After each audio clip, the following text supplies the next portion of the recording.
ఎండే బొండారండి. మనం ఏ దేశంలో ఉన్నా గానీ ఆదివారం వచ్చిందంటే కడుపులో నాన్ వెజ్ పడాల్సిందే. మన ఇండియాలో నాన్ వెజ్ అయితే ఎప్పుడు కూడా ఫ్రెష్ గా దొరుకుతాయి. కానీ మేమున్న దేశంలో ఏదైనా ఫ్రెష్ గా కొనుక్కోవాలంటే చాలా దూరం ట్రావెల్ చేసి వెళ్ళి కొనుక్కోవాలి. అలా ఈ రోజు చికెన్ కొనుక్కుందామని చెప్పేసి మేము దుబాయ్ లో ఉంటాం కదండి. దుబాయ్ నుంచి షార్జా కూడా దాటేసి ఎక్కడికో వెళ్ళి ఫ్రెష్ చికెన్ అయితే తెచ్చుకుంటున్నాము.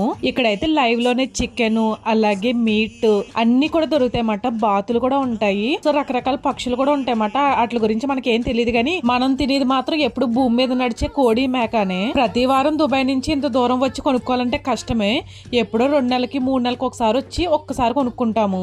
ఆ కొనుక్కున్నప్పుడే ఎంతో తృప్తిగా హ్యాపీగా భోజనం అయితే చేస్తామట. అంత టేస్టీగా అనిపిస్తుంది. సూపర్ మార్కెట్స్ లో దొరుకుతాయి గానీ అంత టేస్టీగా అనిపించవు, ఎందుకంటే ఫ్రోజన్ కదా. తెచ్చుకున్న చికెన్ తోటి చికెన్ ఫ్రై అలాగే చికెన్ కర్రీ వండుకుంటే ఎంత టేస్టీగా అనిపిస్తుందో. సర్లే గానీ నాన్ వెజ్ లో మీకు ఏమి ఇష్టమో కామెంట్ లో చెప్పండి. అలాగే ఫాలో కొట్టి లైక్ వేసుకోవడం మాత్రం మర్చిపోకండి.